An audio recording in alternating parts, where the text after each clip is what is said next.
B times titch, hurry up and serve us, we're paying. The voice cracked through the near-empty diner like a whip. Maya Williams froze mid-step, her worn sneakers halting against the scuffed linoleum floor of Leo's grill. She turned toward the booth near the window, already knowing who it was. 3 men, white, loud, and stinking of cheap liquor, lounged with their boots up on the vinyl seats. One had a thick red neck and a leather vest stretched over a belly full of beer and fried regrets. Another was lanky and twitchy, the third bald with a black skull tattoo creeping up the side of his head. They were regular trouble. Not every night, but enough for Maya to recognize the way the air changed when they walked in. "Gentlemen," she said through a forced smile, "I'll be right with you." "Don't gentleman me, girl," the red-necked one snapped. "You hear what I said? We're paying, so get over here and serve." "Boo." "Hell," the bald one added with a grin. "If service comes with that body, I'll tip double." The third one gave a slow whistle, dragging his eyes up and down her figure like he was browsing meat in a deli case. "Look at those hips. Lord have mercy." "Hell," the bald one added with a grin. "If service comes with that body, I'll tip double." The third one gave a slow whistle, dragging his eyes up and down her figure like he was browsing meat in a deli case. "Look at those hips. Lord have mercy." Maya's stomach churned. She tightened her fingers around the tray, her nails digging into her palm. Still, she walked back to the counter and set it down, trying to breathe. She adjusted the strap of her apron, pulling it tighter against her waist, trying to feel less seen, less exposed. Maya was beautiful, and she knew it, though beauty had become more of a liability than a gift. Her caramel skin shimmered under the humming fluorescent lights. Her full hips, her graceful neck, the gentle bounce of her steps, all were magnets in places like this. But none of it ever protected her. If anything, it made things worse. She approached their table cautiously. "What can I get for y'all tonight?" The one with the vest reached out and wrapped his thick fingers around her wrist before she could pull out her notepad. "How about you sit right here on my lap and take the order like that?" Her heart hammered. She tried to tug her arm back, but he tightened his grip. "Let go," she said softly but firmly. He laughed, loud and vulgar. "Feisty, I like that." The other men cheered him on. One reached over and tugged playfully. No. Possessively at the front of her apron. The knot loosening. Maya's eyes flashed. "That's not happening." He grinned wider. "That wasn't a request, sweetheart." His hand shot out and grabbed her wrist, yanking her forward. "Let go of me." She twisted, trying to pull away. Her voice rose, sharper now, filled with panic and defiance. "I said let go," but it was too late. In a single, jerking motion, one of the men pulled at her uniform. The already worn fabric gave way with a loud tear. Time slowed. Her shoulder, her bra strap exposed. A breath caught in her throat, somewhere between humiliation and rage. The entire diner gasped, silently. No one moved. Not the mother with the sleeping child. Not the old man in the corner with the veteran cap. Not even Gus, the trucker who flirted with her sometimes when his wife wasn't around. No one helped. Maya groaned, pushing herself up slowly. Her hand shook as she wiped a bit of blood from her lip. Maya stood motionless, blinking rapidly, her face hot. A tear threatened the corner of her eye, but she would not let it fall. Not here. Not now. The man who tore her uniform grinned, proud of himself. "Now that's more like it. I told you we were paying for a show." A flash not of the present, but of years ago seared her mind. The smell of whiskey, the sound of her mother's boyfriend breathing too close. The night her mother worked late and her stepfather's shadow filled her doorway. She was 15 again, frozen, whispering, "Please don't." He'd told her no one would believe her, that she was too pretty for her own good, that silence would keep the peace. And it did. For everyone but her. The memory hit like lightning. She blinked it away, her pulse thudding in her ears. Now, here she was again, cornered, helpless, dressed in shame that wasn't hers to bear.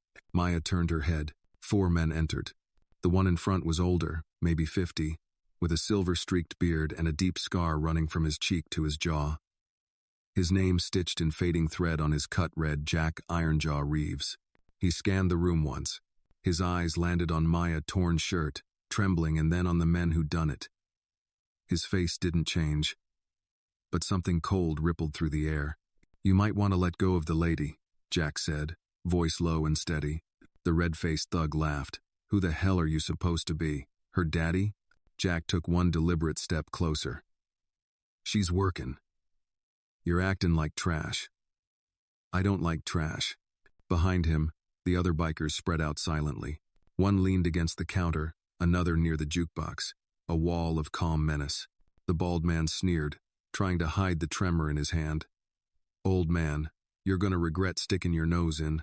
Before he could finish, Jack's fist shot forward. The crack echoed. The thug's head snapped sideways, blood flying across the linoleum. The diner erupted into chaos. The lanky one lunged at Jack with a snarl, swinging a broken beer bottle. One of the bikers, a dark-haired giant named Vince, caught his wrist mid-swing and twisted. The bottle shattered against the floor, and the man howled in pain. The red-faced one rushed from the side, shoving a table forward, but Jack sidestepped and drove an elbow into his ribs. The man stumbled back, gasping. Plates and silverware crashed. The mother with the child screamed. The trucker ducked behind the counter. Maya pressed against the wall, watching, frozen between terror and awe. "Enough," Jack barked, his voice booming through the chaos. The bald thug, bleeding from his lip, spat toward him. "You think this is over, old man?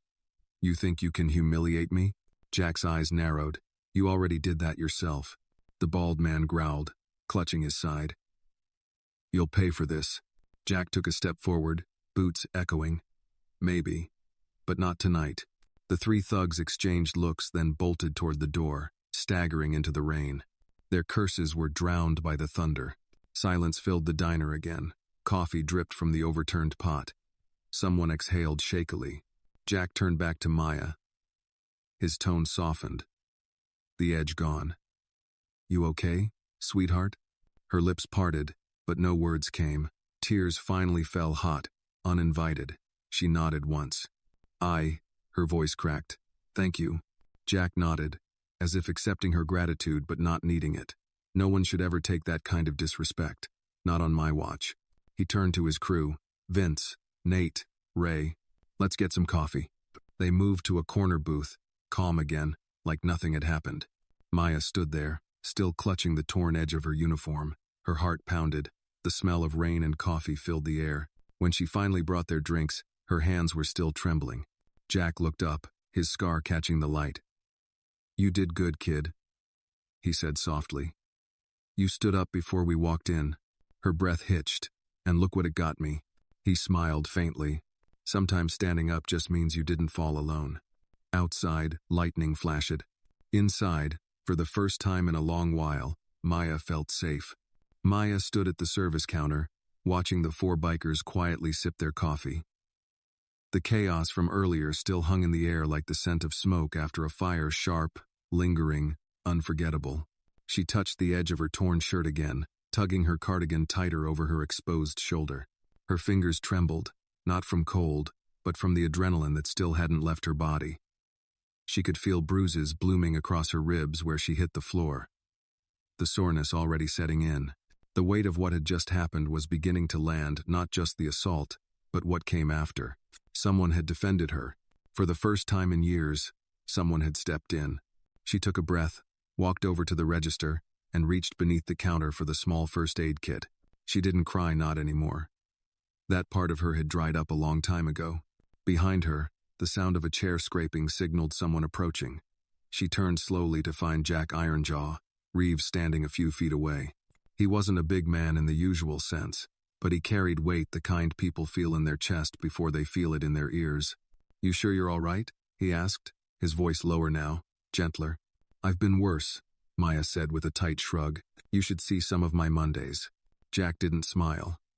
He just nodded and glanced down at the torn hem of her shirt. "You want me to get the manager or something? File a report?" Maya let out a breath that almost sounded like a laugh. "My boss lives 3 counties over and only comes by to collect the register. You think he gives a damn about reports?" Jack studied her for a long moment. He didn't look away like the others had. He didn't flinch or pretend to be noble. He simply stood there, witnessing her pain without making her feel pitied. You from around here? He asked. She nodded. Born in Macon. Moved down here when my mama got sick. I work nights. Pay the bills. Keep things running. He didn't ask about the bruises she didn't mention, or the hospital appointments she never missed. But somehow, she felt like he already understood. Jack leaned one elbow on the counter. You got family? My mama's still kicking. Barely. Diabetes, heart failure, the full package. Maya paused, eyes drifting toward the diner window, where raindrops slid down like quiet tears. And my little sister Jasmine, 17 going on reckless, got suspended last week for slapping a boy who tried to touch her in gym class. Jack's lips curled slightly. Sounds like she takes after her sister.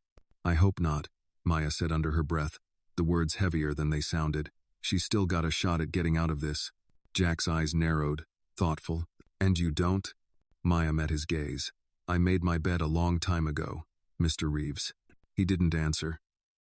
Instead, he pulled out a worn leather wallet and tossed a 20 on the counter.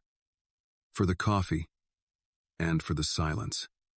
Then he turned and rejoined his crew. Maya stood there for a moment, staring at the bill. That's when Gus, the trucker, finally got up and approached the counter. He was usually talkative, full of dad jokes and bad country song lyrics. Tonight, he looked different. Shaken. Guilty.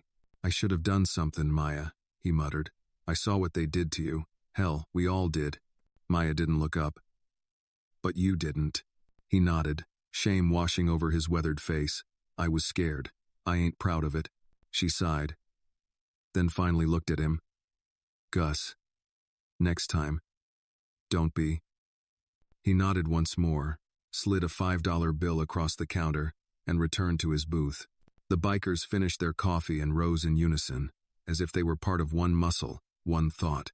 Jack lingered just a beat longer than the others. You ever need backup again, he said, handing her a black card with a skull and rider logo embossed in faded gold. Call this number. Name the place. Maya took the card. Her fingers brushed his calloused ones for a second longer than expected. Why'd you help me? Jack tilted his head, his scar catching the light. Because too many people forget how to stand up. And too many like you get left to bleed. And with that he turned and left. The door shut behind them, and their bikes roared to life outside. The engine sounds echoed off the empty street like thunder refusing to die. Maya clutched the card in one hand and her chest with the other. For a brief second, her mind went back to the old apartment in Macon again. She remembered lying awake, night after night, waiting for someone to hear her cry. No one ever did. But tonight, someone did. She looked up at the ceiling of Leo's grill, still cracked, still leaking at the edges, still broken, but maybe not as hopeless as it used to be. She grabbed a rag and started wiping down the tables one by one. Coffee stains. Spilled sugar. Shards of glass. No one helped her, but she didn't need them to. Not anymore. If Maya's story moved you, like this video and drop a comment telling us where you're watching from. You might not be as alone as you think. The next morning crept in gray and heavy, like the sky hadn't slept either. Maya woke up to the steady beeping of her mother's oxygen machine in the next room. It was the same rhythm she'd fallen asleep to every night for the past 5 years. Steady, fragile, a reminder that her mother's lungs were working only because plastic tubes told them to. The apartment smelled faintly of detergent and menthol ointment. The morning light slanted through thin curtains, catching on the dust that floated like tired snowflakes. Maya sat up slowly, wincing at the bruise forming along her side where she'd hit the diner floor. She touched it gently and hissed under her breath. Her mother stirred in the other room. Maya? Honey? That you? Yeah, Mama, Maya called softly. Just getting ready for work. Did you get any sleep? Maya hesitated, then smiled faintly. A little. She didn't tell her about the fight. Didn't tell her about the tear in her shirt, or the fear that still lingered in her chest like leftover smoke. Her mother didn't need that weight. Rosa Williams had already carried enough of it raising 2 daughters on a nurse's aide salary, then getting sick before she ever got a chance to rest. Maya walked into the small kitchen and started the coffee pot. The machine sputtered and groaned before surrendering to the smell of roasted beans. She poured 2 cups, one for her, one for Mama, and carried the second to the bedroom. Rosa was propped up against a stack of pillows, her silver hair flattened on one side. The oxygen tube rested under her nose, and her eyes looked smaller, weaker than they used to, but the smile was the same, gentle, knowing. "Morning, baby," she said. "You're limping. Just a long night at work," Maya replied. She handed over the cup and sat on the edge of the bed. Rosa looked at her daughter for a moment too long. "You had that look again." "What look?" "The one you used to have when your stepdaddy came home drunk." Maya's chest tightened. She tried to look away, but Rosa reached out and caught her hand. "You can fool the world, child, but you can't fool your mama." Maya smiled faintly, but her eyes glistened. "It's nothing, Mama. Just some jerks at the diner." Rosa's gaze hardened. "You tell your boss? I told you he don't care, but someone helped me." Her mother raised an eyebrow. "Someone?" "4 someones," Maya said, and a small laugh escaped her. "Bikers, rough-looking, but good men, I think. They stepped in before it got worse." Rosa nodded slowly, squeezing her daughter's hand. "Angels don't always come with wings, baby. Sometimes they ride Harleys." The laugh that followed was small but real. After breakfast, Maya checked on her mother's medicine, counted the remaining pills, and sighed when she saw the half-empty bottles. She made a note to call the pharmacy later, even though she already knew the answer. The copay was due, and she was short again. Her phone buzzed a message from Jasmine. "Got detention again. Some girl called me a hood rat." Maya closed her eyes. Her sister had fire in her veins, the kind that burned before it thought. Maya wished she could be proud, but all she felt was fear. She typed back, "We'll talk later. Just keep your head down, okay?" The phone buzzed again. "Like you do?" Maya didn't answer. Later that evening, she returned to Leo's grill. The neon sign buzzed faintly in the drizzle. Inside, the air smelled of grease and cheap coffee. It felt different now, quieter, almost cautious. Gus gave her a nod from his corner booth. He didn't say much, but his eyes carried an apology that words couldn't manage. "Hey, Maya," he muttered as she poured his coffee. "You hear from those bikers again?" She shook her head. "Didn't expect to." He scratched his chin. "Folks like that, when they say they'll be there, they mean it. My brother used to ride with a club. They take loyalty serious." "Yeah?" she asked, not really expecting an answer. He nodded. "Saved my life once. Out on Route 80, bad wreck. They stopped everything to help. Don't underestimate men who keep their word." She smiled softly and walked away. The hours dragged on. A few regulars came and went. The rain thickened outside. Around 10, the front door opened, and a breeze followed in with the smell of wet asphalt. For half a second, Maya thought it might be them again, the bikers. But it was only 2 state troopers stopping in for coffee to go. Still, her heart had skipped. When they left, she leaned against the counter, staring at the business card Jack had given her the night before. It sat tucked under the register, the golden skull catching the faint diner light. "Jack Reeves," she whispered. The name felt solid in her mouth, like something you could rely on. But even as she said it, a chill ran through her. Outside, 2 headlights appeared in the distance, cutting through the sheets of rain. They slowed near the curb, idling. A truck. Large. Old. Maya's stomach turned. She knew that sound, the uneven rumble, the squeak of worn suspension. It was the same truck from the night before. Her throat tightened. The door swung open, and the bald man stepped out, his lips swollen, eyes full of hate. The other 2 climbed out behind him. The same rain that had cleansed the street now seemed to carry vengeance. Inside the diner, Maya's pulse quickened. Gus saw her face, followed her gaze out the window, and cursed softly. "They're back," he whispered. Maya's hands shook as she reached for her phone. The black biker card slipped from the counter and fell to the floor. She picked it up, staring at the gold number beneath the logo. Would he answer? Would he even remember her? Thunder cracked overhead. She hesitated only a moment longer before she dialed. The phone rang once, twice. Then a low voice, calm and steady, answered. "Jack Reeves." Maya exhaled, her voice trembling.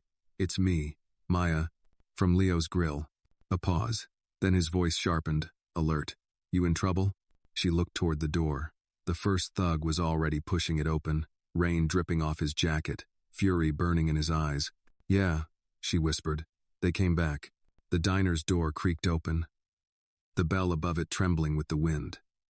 Rain poured behind the three men, as if the storm itself had followed them in. The bald one grinned through his split lip, scanning the room. His eyes found Maya instantly alone behind the counter, her phone still trembling in her hand. Well, look who's working the late shift, he drawled, wiping the rain off his face with the back of his hand. Thought you could get us jumped and just keep serving burgers like nothing happened? Maya's fingers gripped the counter edge. You need to leave.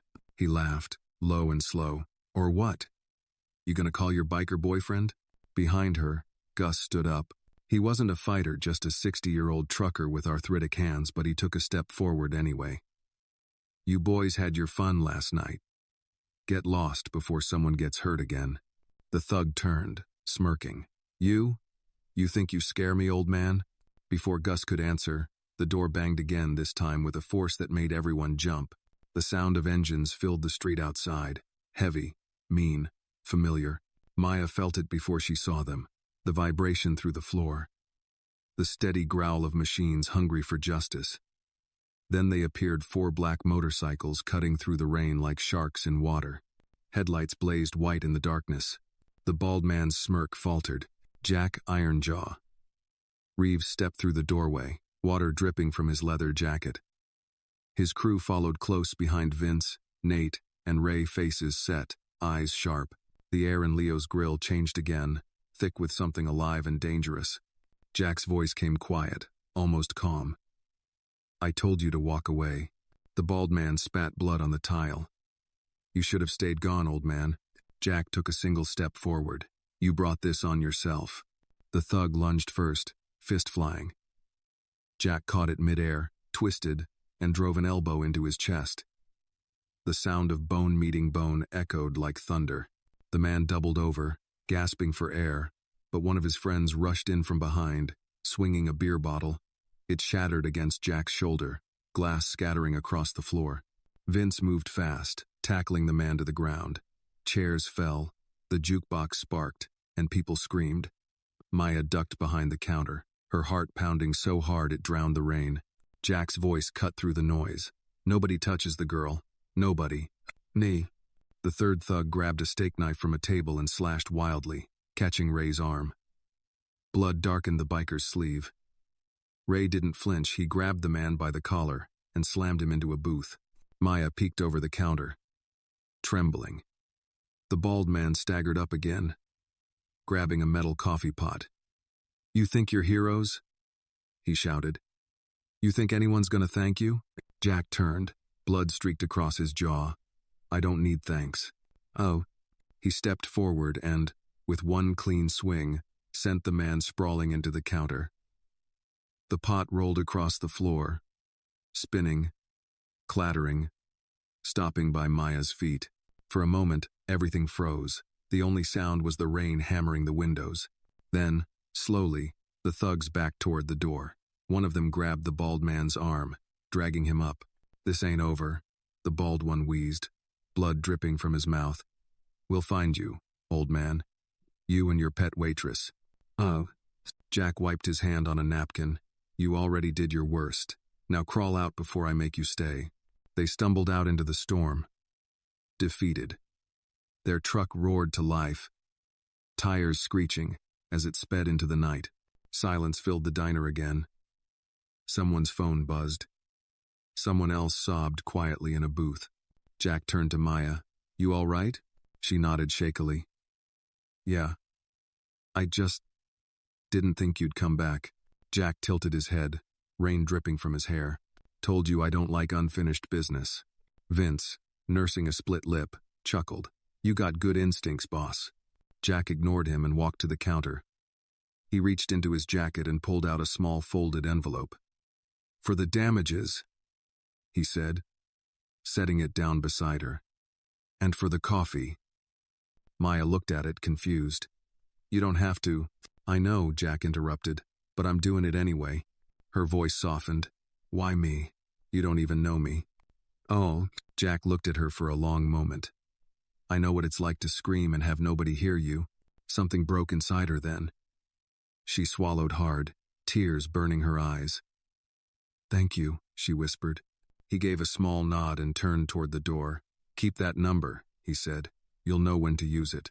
As they left, the sound of engines roared again, echoing through the wet streets. Maya watched through the window until their taillights disappeared into the storm. When she finally sat down, the adrenaline faded, leaving only exhaustion. The diner was wrecked, tables overturned, coffee everywhere, glass shining in small pools of water. Yet for some reason, she smiled. They'd come back. And maybe, just maybe, she wasn't as alone as she thought. The morning after the fight, Leo's grill smelled like scorched coffee and pine sol. The broken glass had been swept into a pile near the kitchen door, but the jagged silence remained. Chairs were still overturned. The jukebox was unplugged, and though the rain had passed, something in the air still felt wet, like the room itself remembered the violence. Maya stood in front of the counter, hands on her hips, surveying the aftermath. She'd come in early to clean. Not because it was her job, it wasn't, but because she couldn't stand the thought of leaving it like that. Like they had won something. Like they owned this place. Or worse, her. Her arms ached from scrubbing. Her ribs throbbed when she bent over.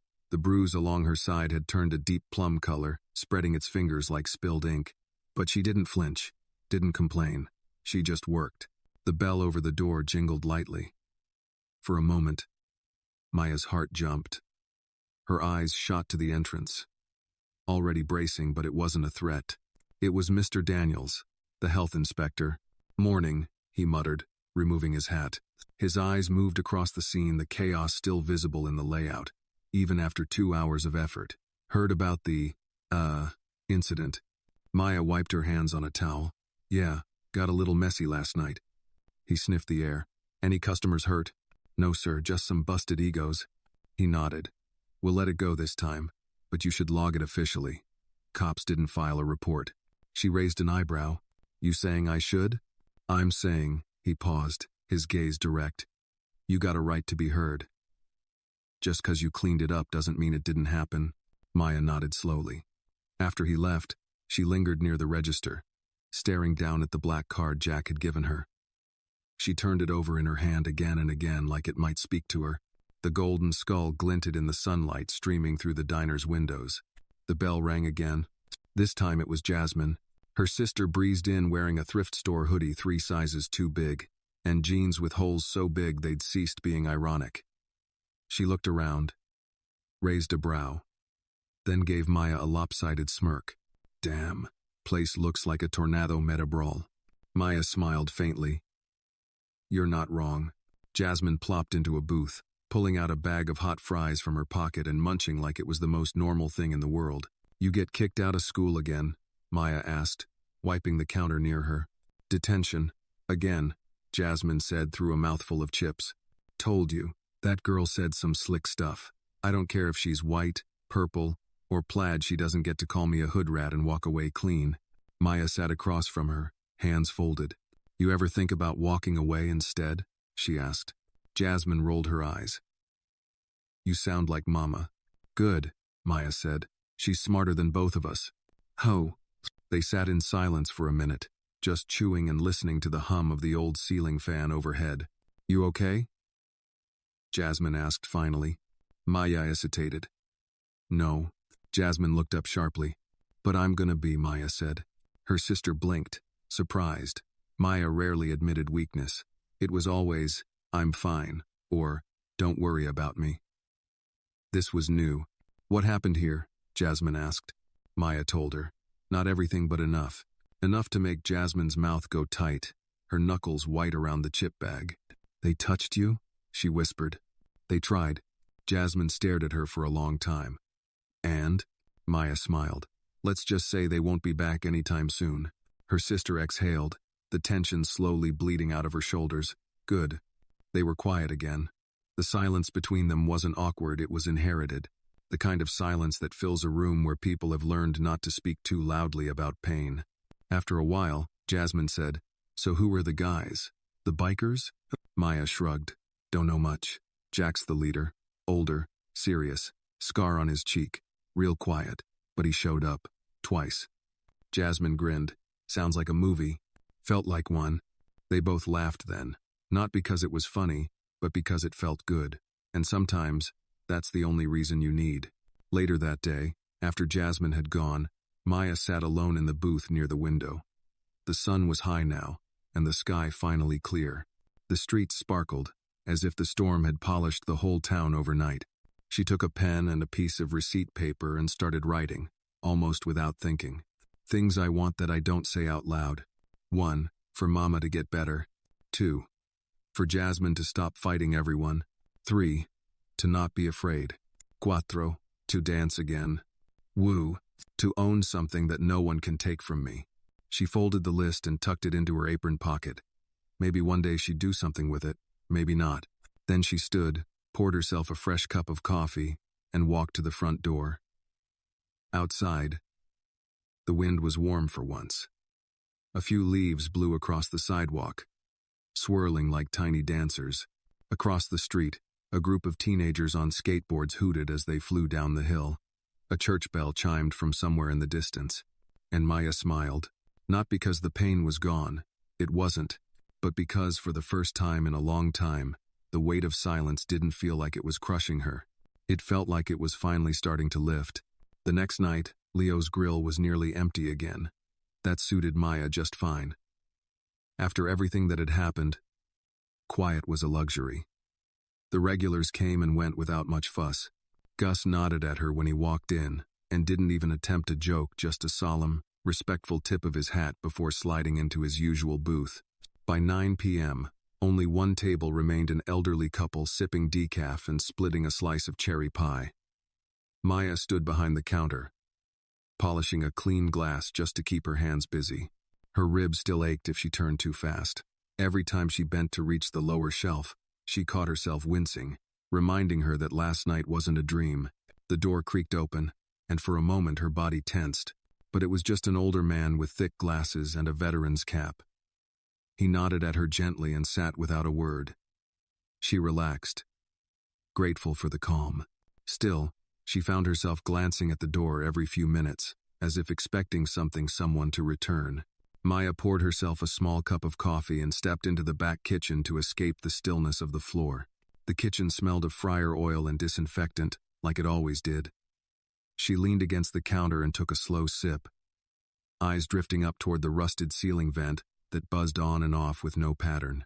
A familiar voice, barely louder than a whisper, crept into her mind. Don't cry, you'll wake your mama. She shut her eyes. And there it was again, the memory she never invited. But that never asked permission. Her stepfather's footsteps on the hallway carpet, the way the door creaked open in the middle of the night, the weight of his presence. She gripped the counter edge so tightly her knuckles turned white. That was the first time I learned what silence could do, what people would ignore to keep their own peace intact. She shook her head, trying to scatter the thoughts, but they clung like smoke. Even now, all these years later, his shadow still lived in the corners of her mind. He had left, sure disappeared after her mother pressed charges, after Maya finally spoke out, but he had taken something with him. Trust, comfort, the belief that someone would come when you screamed. Until now. Until Jack Reeves. A low voice stirred her from her thoughts. Hey. She turned and nearly dropped her cup. Jack stood in the doorway, arms crossed over his chest, rain still glistening on his shoulders. How long had he been standing there? I knocked, he said. Didn't want to spook you. Maya blinked. You didn't? Well, maybe just a little. Jack gave a faint smile and stepped fully into the kitchen. He didn't move like a man trying to take up space. He moved like a man who knew what to do with silence. Place looks cleaner, he said, nodding toward the floor. Worked all morning, she replied, setting down her coffee. Wasn't about to let those bastards leave their dirt behind. He nodded approvingly. That's grit. Maya leaned against the sink, folding her arms. What are you doing here, Jack? He scratched his beard thoughtfully. Was passing through. Thought maybe I'd check in. You don't seem like the checking in type. Usually I'm not. She studied him for a long moment. You always ride around fixing other people's problems? Jack exhaled through his nose. Nah. Most times I just watch the world break itself. But sometimes, he looked at her directly. You see someone who doesn't deserve it, and if you've got the muscle to do something, you should. That silence returned between them, but it wasn't heavy. It was shared, comfortable. Maya looked down at her hands. You know, I used to think people like you didn't exist, the kind who stepped in, who stuck around. Jack leaned against the opposite counter. I didn't used to be that kind of person. What changed? He paused for a moment before answering. I buried a brother. Afghanistan. Good man. Died protecting people who didn't know his name. I came home angry. For years. But eventually, I figured the only way to honor him was to try and do the same. In my own way. Maya's throat tightened. She understood grief like that, the kind that doesn't scream, just settles quietly into your bones. I'm sorry, she said. Jack nodded. You got family? Mama, sick. Sister, 17. Thinks she's bulletproof. You protecting them? Every day. Then you know.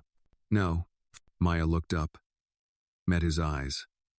And for the first time, she felt like someone saw all of her. Not just the bruises or the smile or the surface-level strength, but the fight beneath it. The quiet resilience. Jack pulled something from his jacket and handed it to her. A folded piece of paper. What's this? She asked. A name. Somebody I trust. Owns a bakery in Savannah. He's looking to hire someone with hands and heart. Maya stared at it. I don't bake. You learn. Might be nice to work somewhere that doesn't smell like fryer, grease, and fear. She snorted. I'm not just gonna up and leave my mama. Didn't say you had to. But one day, when she's better, maybe think about what else you could be. Maya folded the paper and tucked it into her apron pocket. You really just go around giving people second chances? Jack gave a slow shrug. Maybe I'm not giving them. Maybe I'm just reminding folks they've still got one. Ma. With that, he stepped back toward the kitchen door. Wait, she said. He paused. Thank you, for coming back, for not pretending like none of it happened. He turned slightly, and the edge of his mouth curled. I'll be around. And then he was gone, as quietly as he'd come. Outside, his engine rumbled to life, and Maya stood at the kitchen door watching the taillight disappear into the dusk. She touched the folded paper in her pocket and let herself smile, not wide, but true. Maybe the ghosts in the kitchen wouldn't vanish overnight, but they weren't the only ones living there now. It was nearly midnight when Maya finally locked the doors at Leo's grill. The open 24-hour sign flickered off for the first time in 3 years, not because of policy, but because she needed the silence. After what felt like a lifetime compressed into 2 days, the echo of a key turning in the lock felt more like a prayer than a chore. Outside, the street was quiet. The storm had passed, leaving behind puddles that reflected broken neon like tiny, glowing lakes. Maya stood for a moment on the sidewalk, arms folded, watching the faint steam rise from the blacktop. The diner's windows gleamed behind her, scrubbed clean, tables reset, as if trying to forget the blood, the shouting, the broken glass.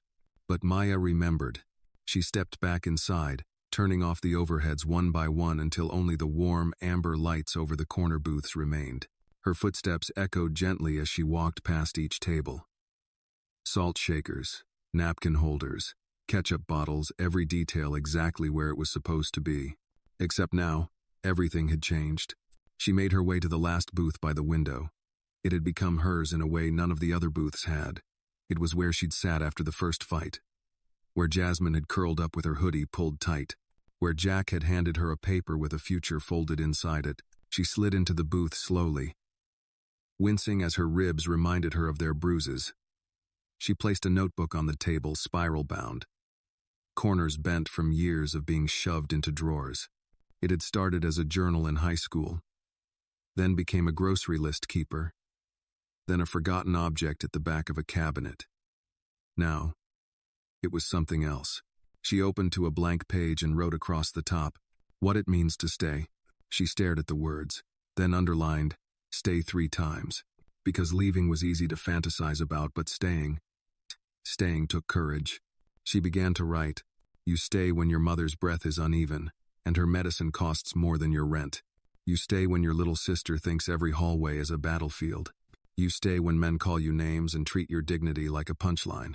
You stay until you've seen justice done, and not a second sooner.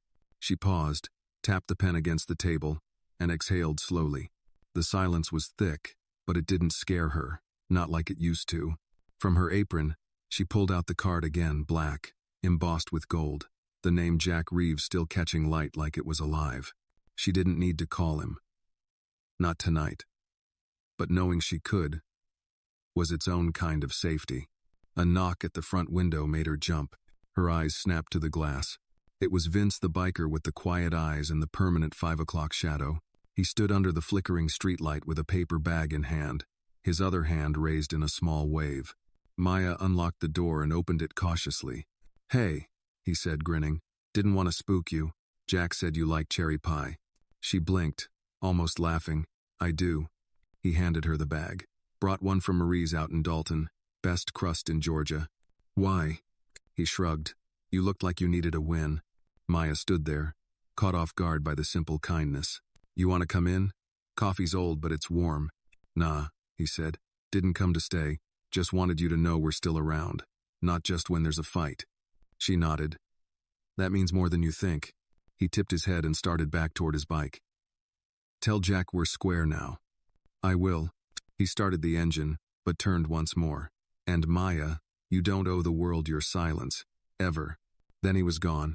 She stood in the doorway for a long time after that, holding the warm bag, watching the glow of his taillight shrink into the dark.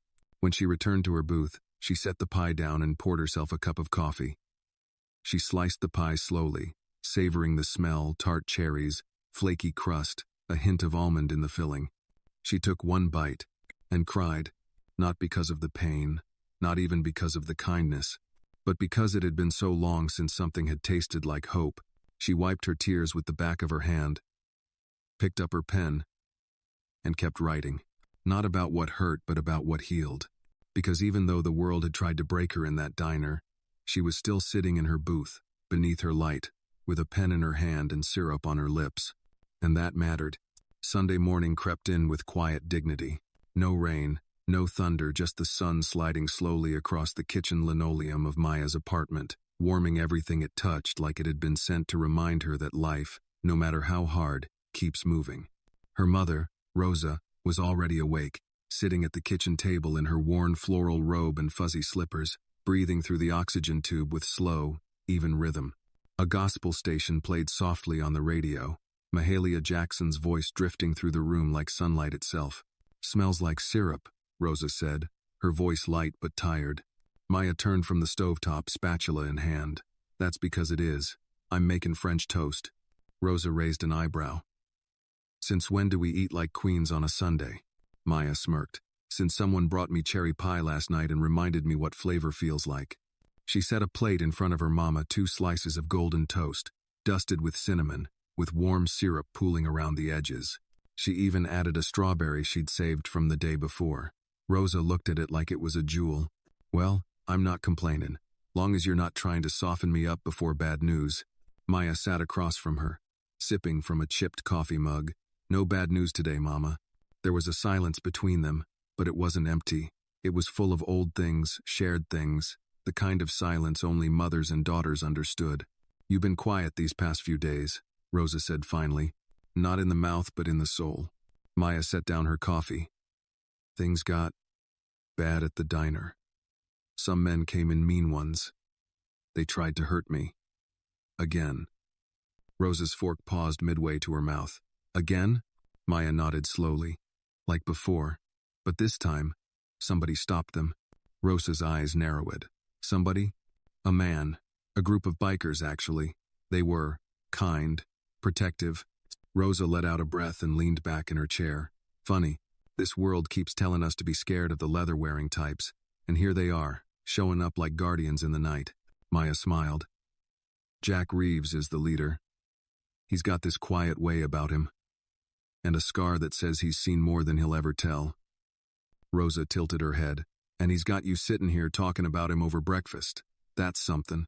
"It's not like that," Maya said quickly. But even as the words came, She felt the warmth rise to her cheeks. "Isn't it?" Rosa asked, grinning. "It's been a long time since I seen you blush." Maya laughed, embarrassed. "Don't start." Rosa took another bite, chewed, then said softly, "Men like that don't just happen. They come from pain, from choices. You keep him close. You make sure he's the kind that listens more than he talks. The kind that stands with you, not in front of you." "I don't know if he's going to be around," Maya admitted. "He comes and goes." "Maybe. But not everyone who leaves is gone for good. Some folks gotta circle a while before they know where to land." Maya let that settle in. It sounded like one of her mama's southern-wrapped prophecies, the kind that only made sense months later. After the story played out, after breakfast, Maya washed dishes while her mother rested on the couch. The apartment was quiet, except for the soft whir of the ceiling fan and the Sunday preacher's voice coming from the radio. It was a kind of peace she rarely got anymore, and she let herself enjoy it. That afternoon, Jasmine came home smelling like popcorn and cigarette smoke. "Movie night with friends," she said, tossing her backpack on the floor. "You watch anything decent?" Maya asked. "Some dumb action movie, too many explosions." "But I like the lead guy, he got sad eyes." Maya raised an eyebrow. "Sad eyes?" "Yeah," Jasmine said, shrugging, "like he's seen things, but he still tries." "No." The words hit Maya harder than she expected. "Anyway," Jasmine continued, "some girl at school said you got beat up at the diner." Maya froze. "That's not exactly what happened. Was it the same guys that tried to grab you before?" "Yes," Maya said quietly. "And what happened?" Maya looked at her sister. "I got help." Someone stood up. Jasmine nodded slowly, then said, "I'm glad, 'cause I was getting real tired of being angry all the time." "Bah." Maya reached for her and pulled her into a hug. Jasmine resisted for a second, then melted into her arms. "You don't have to fight alone, Joss," Maya whispered. "Neither of us do." Later that evening, Maya pulled out the folded paper Jack had given her. The name and address of the bakery in Savannah stared back at her, ink smudged slightly from being carried too long in her pocket. She picked up her phone. No texts, no missed calls, but her fingers hovered over the number Jack had given her. She didn't press it. Not yet. Instead, she opened her notebook again. This time, she titled the page, "If I Could Leave Without Losing Myself." And she wrote, "I'd drive past Macon without looking back. I'd live near water. I'd let someone teach me how to bake bread from scratch. I'd trust a man with a broken face and quiet hands. I'd believe that what happened to me wasn't my fault. I'd stop apologizing for surviving." As the sun set and the apartment fell into shadow, Maya felt something stir in her chest. Not quite joy. Not yet, but the possibility of it. The next morning, Maya stood outside of First Hope Baptist Church, a place she hadn't visited in years, not since her mama's last Easter Sunday appearance, wrapped in a lavender dress and trying to pretend her lungs weren't failing. The brick building looked smaller than she remembered. The white cross above the steeple leaned ever so slightly, like it, too, had weathered too many storms. But the windows glowed with soft gold light, and through the open doors, she could hear the low hum of an old hymn being sung in harmony. Why am I here? Maya hadn't planned to come. She'd woken up with a pit in her stomach and a need to walk. Her feet had brought her to this corner, 2 blocks from the diner and 3 decades from her childhood. She stepped inside. The sanctuary was warm and quiet. Maybe 24 people sat in the pews, mostly women with tired eyes and men with worn hands. The kind of congregation that didn't need choirs or spotlights to believe something holy was worth holding on to. No one turned to stare. No one gasped at the waitress with the bruised wrist and swollen ribs. A few nodded. One older woman even smiled. Maya slid into a back pew and let the music settle over her like a blanket. The pastor stood behind the pulpit, thick glasses on the tip of his nose, Bible in one hand, the other resting gently on the worn oak. His voice was gravel and honey. "Today we're talking about the difference between fear and discernment," he said, eyes sweeping the room. "One keeps you safe. The other keeps you stuck." Maya's breath caught. "There's a voice in your head that says, 'Don't trust, don't step forward, don't risk.'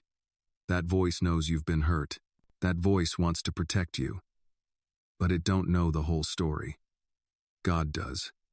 God knows that healing don't come in hiding. It comes in motion. It comes when you let the scar see daylight. Maya felt her heart tighten. She looked down, suddenly aware of her fingers gripping the wooden pew like it was the edge of a cliff. The pastor continued. Some of y'all came here this morning not for salvation, but for survival. You don't need answers, you need rest. You need to know you can sit in silence and still be seen. That was it. That was exactly it. After service, she slipped out quietly. No handshakes, no small talk, just the whisper of the exit door shutting behind her. Outside, the street was quiet except for the occasional honk of a car passing by. She didn't expect to see him, but there he was, Jack Reeves, sitting on the tailgate of an old Dodge truck across the street, sipping from a styrofoam cup, boots scuffed with red Georgia dirt. He didn't look out of place. In fact, he looked like he belonged there more than most. How long you been sitting there? Maya asked, walking toward him. Jack smiled faintly, long enough to know the sermon was good. You came to church? I come to the parking lot, he said. Some things I gotta work through alone. Maya crossed her arms. You don't strike me as the Sunday morning type. I'm not, Jack said. But even sinners need quiet places. They stood in silence a moment. I didn't think I'd see you again, she said. I didn't plan to come back this soon, he replied. But I kept thinking about what you said, about not trusting people, about how many times the world's told you to shut up and survive. And I wanted you to know that ain't how it has to end. Maya looked away. You make it sound so easy. May. It's not, Jack said, but it starts with not running. She studied him. His eyes were tired, but steady. There was something in them that didn't ask for trust, it offered it. He reached behind him and pulled out a paper bag. Brought you something. Maya frowned.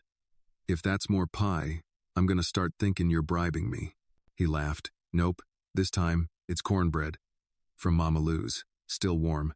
She took the bag and smiled despite herself. You really do show up like a Southern Batman, don't you? Without the cape, or the money, or the emotional maturity. She laughed, and for the first time that day, it didn't feel like a defense mechanism. They leaned against the truck together, shoulder to shoulder, watching the sky turn the color of burnt peach as the sun began its descent. Maya asked quietly, Did it ever get easier? After your brother? Jack was silent a moment. Then, it didn't get easier. I just got better at carrying it. Some days it's heavy. Other days it don't show up at all. But I never stop walking with it. She nodded slowly. That's how it feels. Like I'm dragging all these ghosts through every shift, every street, every conversation. Jack looked at her. Then maybe it's time they stopped dragging you. They stood there for another long stretch of time. No need to fill the silence. No need to say everything all at once. Eventually, Maya said, You ever think about staying? Like, in one place? Jack shrugged. Sometimes. But places don't always want people like me. She turned to him. This one might. His eyes searched hers, quietly. Like he was cataloging every emotion, every line in her face. You keep talking like that, he said. I might believe you. They didn't kiss. They didn't touch. But something passed between them, something older than romance. Something rooted in shared ache, in mutual recognition. Jack finally said, Next time I come around, maybe you'll let me teach you how to ride. Maya grinned. Only if you promise not to laugh when I fall. I'll pick you up before you hit the ground. The truck door creaked open as he climbed in. The engine roared softly to life. As he drove away, Maya stood on the sidewalk, warm cornbread in hand. Gospel music still ringing in her ears. And for the first time in years, she didn't feel like a ghost in her own story. She felt alive. Leo's grill buzzed with quiet tension the next morning. It wasn't anything Maya could name exactly. Nothing loud. Just the way customers kept glancing over their shoulders. The way the coffee tasted more bitter than usual. The way the radio crackled in and out, unable to settle on a single station. Even the eggs refused to sizzle right on the griddle. Something was coming. She could feel it.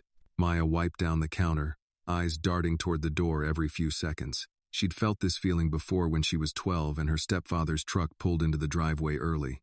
When the house was too quiet, and her mama's voice too soft. Trouble didn't always knock. Sometimes, it just crept in through the cracks. Around noon, Gus came in, followed by Earl and Doris, the usual crew. They sat at their usual spots, but even they were quieter. Their smiles didn't reach their eyes. You all right, sugar? Doris asked, unwrapping her silverware. Maya nodded. Just tired. Doris gave her a knowing look. Tired ain't the same as worn out. You tell that heart of yours it still has work to do. Maya smiled faintly. Yes, ma'am. She had just poured Earl his second cup of coffee when the diner door opened, and in walked the kind of silence that doesn't just hush a room but hollows it. It was them. The same 3 men from that awful night. Bruised, bandaged, humiliated, and clearly full of rage. Maya's breath caught in her throat. She dropped the pot of coffee. It shattered on the floor. Gus stood up. Earl reached for the phone. Doris didn't flinch, just narrowed her eyes and pulled her pocketbook closer. The leader of the trio, Briggs, smirked through a swollen lip. Don't worry. We ain't here to touch the girl, he drawled, glancing at Maya like she was a bag of trash. We're just here to eat. You can leave, Maya said, voice steady but quiet. Briggs stepped forward. Nah, sweetheart. You don't get to tell me what to do. Not after the circus you pulled. Got your little biker boyfriend to jump us, huh? She said nothing. Briggs leaned in closer, voice low. We know where you live. Gus slammed his hand on the counter. You finish that sentence, and I swear. But Maya raised a hand.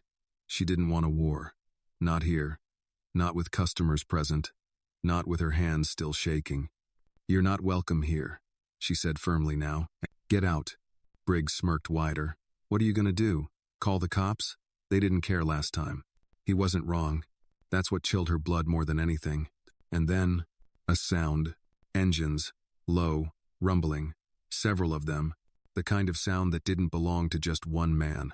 The glass windows began to tremble slightly, like the building itself recognized the rhythm. Then came the heavy steps.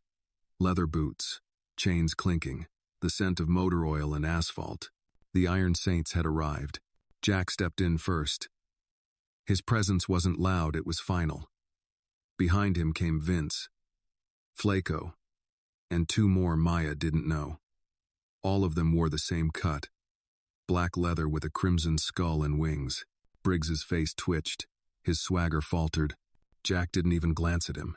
Instead, he walked straight to Maya. You okay? She nodded once, her lips pressed tight. He turned back toward the trio. You have about 5 seconds to disappear. After that, we don't talk anymore. Briggs scoffed, but his bravado cracked. You think I'm scared of you? No, Jack said, stepping forward. I think you're scared of what'll happen if she finally starts fighting back. Briggs looked around the room and found no allies. Not among the bikers. Not among the customers. Not even behind the counter. Then he did something Maya didn't expect. He spit on the floor. This ain't over. Jack smiled, not warmly. You're right. It's just beginning. Boo. Briggs and his crew turned and walked out, trying to keep their heads high. But everyone saw it, the limp, the flinch, the fear. The bell above the door jingled as it shut behind them. And for a long moment, the room was still. Then Vince said, So, anybody want pancakes? Laughter broke the silence like thunder. The tension cracked. Breath returned to the room. Maya exhaled so deeply her knees almost gave out. Jack caught her elbow, steadying her. You all right? She nodded again, this time stronger. I think I'm finally starting to be. As everyone settled, Maya poured a fresh pot of coffee and began to serve again. But something had changed. She wasn't just surviving anymore. She was seen, protected, not because someone saved her, but because she finally believed she was worth saving. And when Jack sat at his usual booth, she slid in across from him uninvited, unafraid. You came back, she said. I told you, he replied, his voice low. I'll be around. That evening, long after the plates were washed, the grill cooled, and the regulars shuffled out with full bellies and warm goodnights. Maya stood alone in the diner, wiping down the same counter she'd cleaned 1,000 times. But this time, her hands weren't just cleaning grease, they were clearing history. Scrubbing away fear, shame, the dirt left by men who believed they owned her story. Outside, the sky had slipped into that deep southern indigo, the kind that made porch lights and fireflies look like stars had fallen too low. The Iron Saints had left just after sunset, with Jack promising to check in tomorrow. He didn't say where he was going, and Maya didn't ask. It didn't feel necessary. He had become the kind of presence that lingered whether he was there or not. The bell above the diner door jingled, and her heart did a little hop, but it wasn't Jack. It was Gus. He stepped in slowly, like his knees had lost their argument with time. He had a manila envelope tucked under one arm and a solemn look on his face. Maya raised an eyebrow. "You're here past your bedtime." Gus chuckled, but his voice was hoarse. "Had a feeling you might still be here. Mind if I sit?" She gestured toward the counter stool. "You don't even have to ask." He settled in, exhaling with a grunt. "You did good today, Maya. You stood tall." "Nah, I felt like I was shaking the whole time. Even a tree can tremble and still stand. Don't forget that." He placed the envelope on the counter and slid it toward her. "This is something I've been sitting on for a while." Maya looked at it, confused. "What is it?" "A letter. From someone who owed you the truth. And maybe from me, too." She didn't open it. Not yet. Her fingers traced the flap slowly. Gus leaned in, eyes misty. "You remember that night when your stepfather disappeared?" Maya froze. "Your mama said he left town, that he ran." She nodded, slowly. "That's what she always told me." "Well, he didn't run. Not exactly." Her stomach turned cold. "What do you mean?" "I mean, men like that don't just disappear unless somebody helps them." He went quiet. The air between them thickened. "I saw what he did," Gus whispered. "I walked in one night. You were asleep on the couch. He was drunk. He was about to." Maya closed her eyes, a sick knot forming in her throat. "I stopped him. Told him if I ever saw him near you or your mama again, I'd make sure he couldn't walk straight. And then I put him on a bus with a warning." "You knew?" she asked, voice cracking. "I did." "You let him go?" "I did what I thought was justice," he said, "but now I know it wasn't enough." Silence. Then Maya whispered, "Why didn't you tell me?" "I didn't want to break you worse than he already had. You were just a child. But now, you're a woman. Strong. Smart. And you've earned the truth." Maya reached for the envelope, heart pounding. Her hands trembled as she opened it. Inside was a letter, sloppy handwriting, smudged ink. The first line stopped her breath. "Maya, I don't deserve to write this, but Gus said you needed to hear it from me." She didn't finish reading. Not yet. She couldn't, but the weight of it in her hands felt like a rusted chain finally being undone. She looked at Gus. "I don't know if I can forgive you. I don't expect you to. I just want you to know. I see you now. Not as the little girl who flinched at shadows, but as the woman who stared down monsters and stayed standing." Maya nodded once. "That's the only reason I'm still breathing." Gus stood slowly, every joint protesting. "If you ever want to talk more, or yell at me, I'll be here. I owe you that much." He started for the door, but paused. "You know what I've learned after 81 years of living?" "What?" "That men don't teach daughters how to survive. Women do. But good men show them they never have to do it alone." And with that, he left. Maya stood in the empty diner, the letter still in her hand, and something else an understanding that she hadn't expected. The past wasn't just behind her. It was a root system, tangled and deep. But she was no longer buried beneath it. She was rising through it. That night, she took the long way home. Past old street signs, quiet porches, barking dogs. She let the night wrap around her like a coat she'd outgrown. When she got home, Jasmine was already asleep on the couch, curled up in her hoodie, soft snores echoing off the walls. Maya leaned against the doorframe, watching her sister's chest rise and fall, and she whispered, "You'll never have to fight the dark alone. Not while I'm still breathing." Then she went into her room, placed the letter in a drawer, and shut it. Not to forget, but because she was finally ready to live past it. The next day at the diner started with quiet smiles and clinking spoons. The usual regulars, Earl, Doris, and Gus, sat at their claimed booth by the window, pretending to argue over whose coffee was coldest. Doris wore a wide-brimmed Sunday hat even though it was Tuesday. Gus avoided Maya's gaze more than usual, but when she brought his plate, he touched her hand gently, just once. No words. She didn't pull away. Outside, the world spun on like it always did.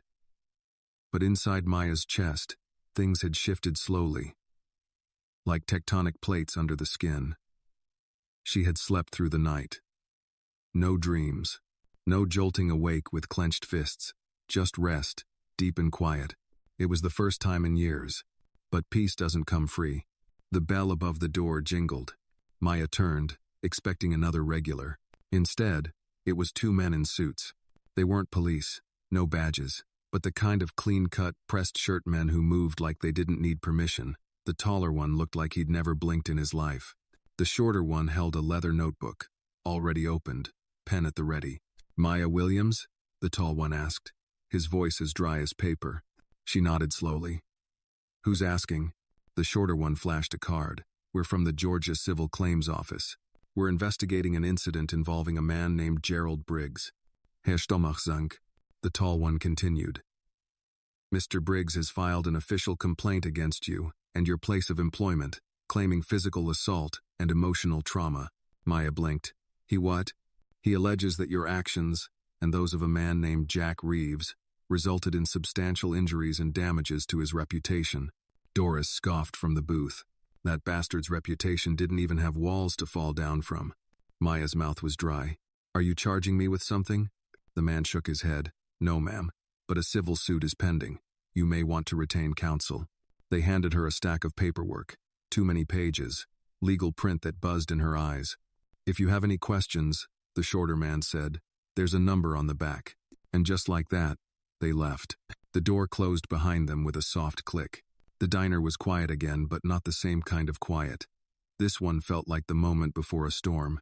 Maya stood there, frozen, the pages trembling in her hands. "Are you okay?" Doris asked, voice soft. "No," Maya whispered. "They're suing me." Gus stood up, slow but certain.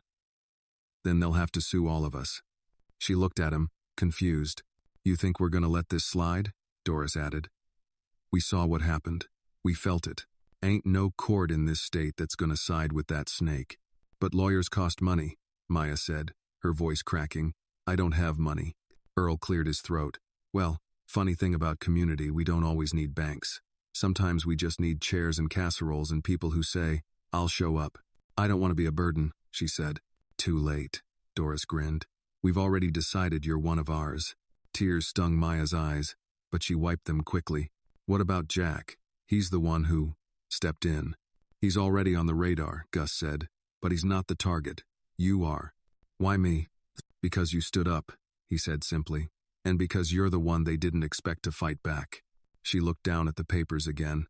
Legal terms, court dates, demands for damages. It was absurd, maddening, but also terrifying.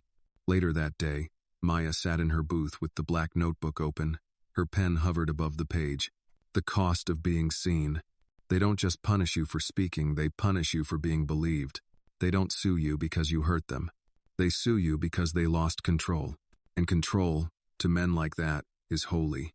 She paused, drawing a small square in the corner. A sketch of a cracked mirror.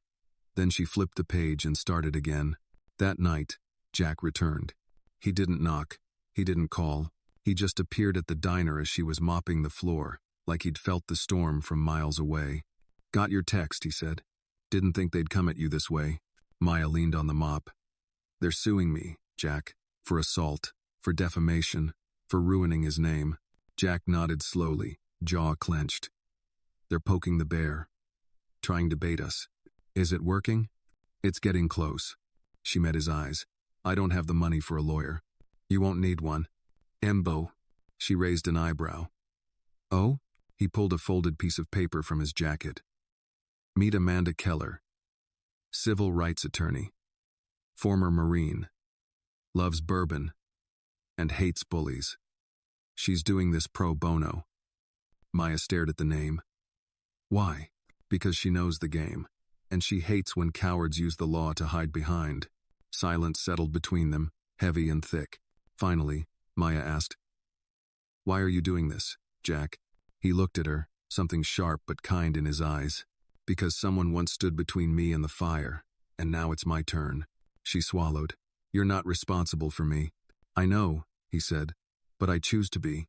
That sentence unraveled something inside her slowly, like threads from an old quilt. She took a step closer. "You don't get to disappear after this." "I won't." "Promise?" Jack reached out and gently touched her hand. "Just for a second." No pressure. Just wait. Real. He promise. And for the first time, Maya believed him. The next morning, Amanda Keller walked into Leo's diner at exactly 8:05 a.m. The door jingled like it always did, but somehow it felt different when she opened it, like it snapped the air instead of announcing her. She was tall, broad-shouldered, in her late 40s, and dressed like someone who'd wrestled a courtroom and won.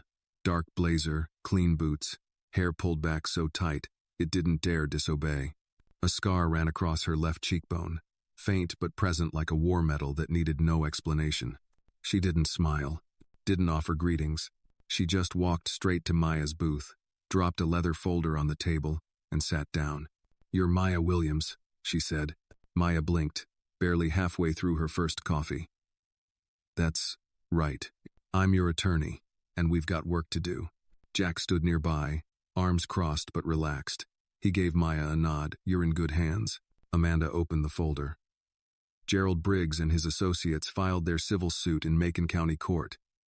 Their attorney is a third-rate media chaser named Dale Franks. He's hoping you'll panic. Settle. Apologize. But that won't happen, because we're not going to play defense. We're going to fight. Maya stared at her, unsure whether to feel comforted or terrified. "Why are you helping me?" "Because I hate bullies," Amanda replied without hesitation. "Because this case has all the right blood in it: racial intimidation, public humiliation, attempted sexual assault. They want to use the law as a weapon. I use it as a hammer." She leaned forward. "Do you want to fight this, Maya?" Maya didn't even blink. "Yes." Amanda sat back, satisfied. "Good. Then let me tell you what happens next." The next 2 hours blurred into a crash course in civil law. Amanda didn't slow down. She explained legal terms, court procedures, deposition traps, and character assassination tactics like she was reading a bedtime story. Maya took notes. So did Jack, though his page was more doodles than details. He kept drawing little motorcycles and frowning faces. Eventually, Amanda closed the folder. "Trial prep starts next week. I'll need any footage of the incident, witness statements, and full details of your history with Briggs." Maya hesitated. "That last part, it's not easy." "Now," Amanda's voice softened slightly. "I know, but if we leave the shadows untouched, they'll crawl out on their own in court. You shine a light now, or they'll do it for you." Maya nodded. Amanda stood. "I'll check in Thursday." "And Maya?" "Yes? Don't let them make you smaller. That's the real game." And then she was gone. No smile, just war in heels. Later that afternoon, Maya and Jack sat on the curb behind the diner, each holding a soda from the vending machine out back. The sun was starting to dip behind the buildings, turning the gravel lot gold. "She's intense," Maya said. "She once made a judge cry," Jack replied, deadpan. Maya laughed. "You're joking." He shook his head. "Nope. Judge used the phrase 'boys will be boys' in a domestic violence case." Amanda unloaded on him in open court, made national news. Maya whistled. "Remind me not to get on her bad side. You're not her enemy. You're her mission." Maya looked down at her lap. "What if they drag out everything? My past, the abuse, the nights I wanted to give up?" Jack was quiet a moment. Then, "Let them." "You think the truth makes you weak?" "Hell no. It makes you dangerous. They're counting on your silence. But your voice, that's the one thing they don't know how to kill." She looked over at him. "Did anyone ever teach you how to say the right thing at the right time?" He grinned. "Nope. I just wing it and hope it sticks." "No." They sat for a while, letting the last light of day press down on them like a warm hand. Then Jack leaned forward, elbows on his knees. "There's one more thing." Maya turned to him. "I got word Briggs is stirring up trouble with some local press, trying to make this about you being dangerous. Said you attacked him out of nowhere. Said your past mental state made you unstable." Maya's stomach dropped. "They're going to twist everything." Jack nodded. "Amanda's already prepping for it, but you need to be ready too." "How do I fight lies?" Jack looked at her with a steadiness that didn't flinch. "You don't. You outlive them." Silence stretched. Then Maya said softly, "Do you think I'm broken?" Jack tilted his head, studying her like she was the most complex puzzle in the world. "No. I think you were cracked in places that let the light in. You're not broken, Maya. You're rebuilt. She didn't reply, just reached over, gently, and rested her head against his shoulder. They sat there until the sky turned black and the cicadas started their nightly song. And even though nothing was settled, and the storm ahead was bigger than any before, Maya didn't feel alone. Not anymore. By Thursday, the whole town knew. Not just the lawsuit, everything. Maya Williams' name was plastered across local tabloids like she'd robbed a church. Her high school photo, the only one they could dig up, sat beside the headline. Diner drama. Local waitress at center of biker brawl and civil suit. One article questioned her stability, citing unnamed sources who called her volatile and overly emotional. Another twisted the story so hard, it read like she was the attacker, some jealous ex-girlfriend who sicked bikers on a respectable man. It wasn't just print. Talk radio hosts picked it up. Local forums. One preacher even used her name in a sermon about righteous women staying out of wicked places. By the time Maya walked into the diner that morning, she felt naked, like the eyes on her weren't looking at her, but through her, trying to strip her down to nothing but scandal. And it hurt, not just because it was a lie, but because a small part of her buried deep still feared they might be right. She stood behind the counter in silence, flipping through a pile of invoices she wasn't really reading. Her hands were cold. Her stomach hadn't held food in over a day. Doris arrived around 7:45. She took one look at Maya and clucked her tongue. You look like someone stole your sunrise, baby. I'm fine, Maya lied. No, you ain't. But that's all right. Strong women lie about being fine more than anyone else. What you are is standing. And that's enough for today. Huh? Maya gave her a tired smile. You always know what to say. Doris leaned in. And if that ain't enough, I also know how to swing a handbag like a Louisville slugger. That drew a laugh. Then the bell above the door jingled again. Maya's smile dropped. It was Briggs' lawyer, Dale Franks. Slick suit, greasy smile.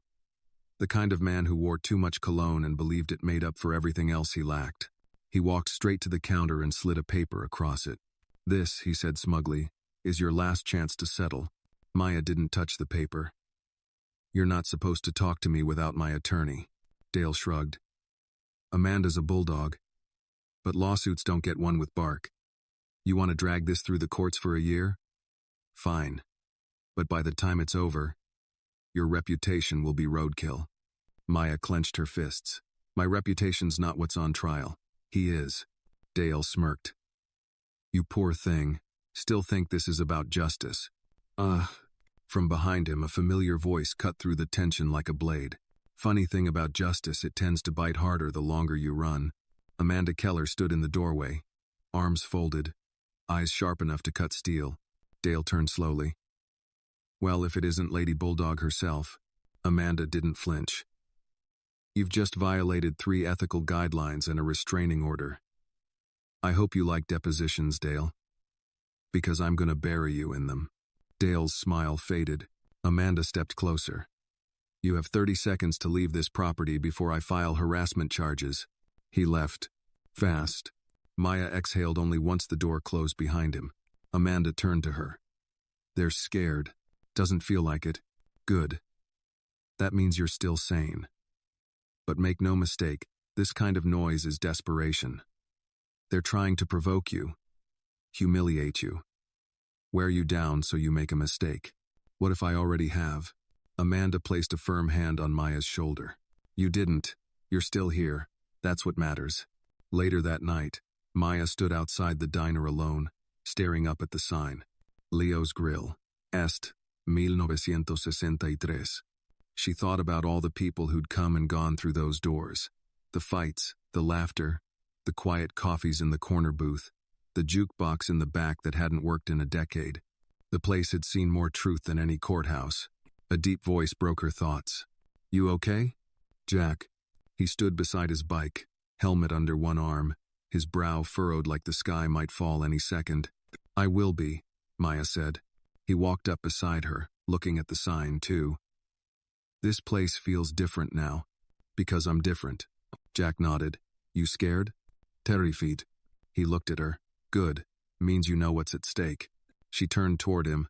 Jack, when this is over, win or lose, what happens then? He paused. We heal. We rebuild. Or we ride. My. And you? He met her eyes. I stay. If you want me to. Maya didn't reply right away. Instead, she reached out, took his hand, and held it tight. Not like a damsel reaching for rescue. Like a woman choosing her ground. For the first time, she wasn't asking to be protected. She was asking to be walked beside. And Jack understood that perfectly. The first day of trial prep felt less like a legal proceeding and more like standing in a slow-moving avalanche. Paperwork piled high on Maya's kitchen table. Depositions, photos, courtroom procedures. Amanda Keller showed up with 2 briefcases, a whiteboard, 3 color-coded folders, and an energy that could have powered a battleship. Jasmine retreated to her bedroom with headphones the moment Amanda walked in. She scares me, Jasmine whispered to Maya the night before. She scares everyone, Maya had replied. That's how you know she's good. Now Amanda stood in front of Maya's fridge, using a dry erase marker to map out timelines on the freezer door like it was a warboard. Briggs' lawyer is going to attack character, Amanda explained, tapping the top corner with a red circle. That's his whole play. You're a poor black woman with a complicated history. They're going to try to turn your pain into proof that you're unstable. Maya didn't flinch. Let them try. Amanda turned to her, pausing for the first time. Maya, I need you to understand something. The courtroom doesn't care about what's right. It cares about what's presented. You have to be ready for them to ask questions that'll make you want to walk out. Maya nodded. I won't walk out. Good, Amanda said. Because I'm not giving them an inch. But I can't fight if you freeze. They'll come for everything. Your family, your job, your past. You have to hold your line. Maya inhaled, slow and deep. What if I fall apart? Amanda smiled, not kindly, but like someone who's seen women fall and rebuild themselves in the same breath. Then we pause, and we rebuild, but we don't retreat. That evening, Maya went to the back porch and sat under the cracked awning.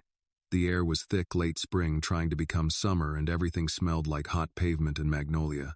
Jack showed up around 9. No helmet, no noise. Just a soft knock on the porch railing like a man who knew not to startle ghosts. Can I sit? He asked. Always, she said. He settled beside her. No words for a while. Just crickets and the far-off hum of the train tracks beyond the trees. Finally, Maya said, Amanda thinks I'm brave. Jack gave her a side glance. You are. No, I'm just angry. He tilted his head. Same thing. Some days. I keep remembering all the times I didn't fight, when I let people say things, do things, because I didn't think I could win, because I thought surviving was enough. Jack leaned forward, elbows on knees. You're not wrong for surviving. I know, she said quietly. But now I want more. Not revenge. Just peace. The kind that doesn't ask me to shrink. You deserve that. Maya looked at him. Do you ever think about leaving? Jack was quiet. Sometimes. There are places I could go where no one knows my face, where I'm not just the guy who got out of prison. But then, I wouldn't have this. This? He turned to her. You. The words landed like a stone thrown into still water small, but echoing outward in every direction. She didn't speak.